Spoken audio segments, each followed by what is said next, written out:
Today I'm finishing up my little miniature BC diorama, but before we jump into that, I just want to say it's my birthday, and it would mean the world to me if you could watch this video to the end and say happy birthday in the comments.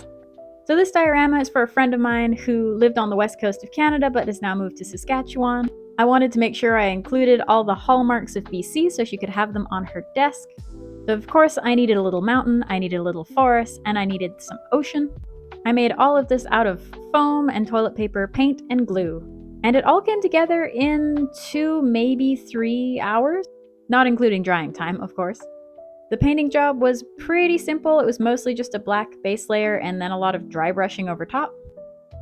But I think the results are going to be pretty good. This is sort of the halfway point. All I need to finish now is the base, which of course we dived into as soon as the rest of it had fully dried. Now, while we watch the painting happen, I just wanted to take a moment on my birthday to say, hey, if you know me from my crafting and you like fantasy, especially dark fantasy, I also happen to have a Kickstarter going for a dark fantasy novel called The Ghost of Mittermere. We were fully funded in 35 hours, and we're really close to our second stretch goal. If you want to make a birthday girl really happy, the link is in my bio to back that, and if dark fantasy isn't your thing, please send this to a reader you know who might like it. Okay, thank you for indulging me. Back to the craft.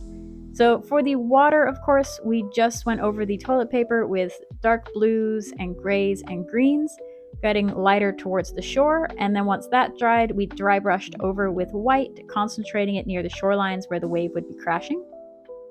Then we hot glued down the mountain and trees so we kind of knew where everything lined up. I ended up adding the flocking for my forest floor after doing the trees, which may have been a mistake. It was a little awkward, but it worked in the end. I don't know which way round would be better, but you might want to try it. I used a clear glue over my water to give it some shine and some depth. I'm intending to add a couple more coats when once everything's dried. I used the floral foam flocking from my flocking video to add some life to the forest floor.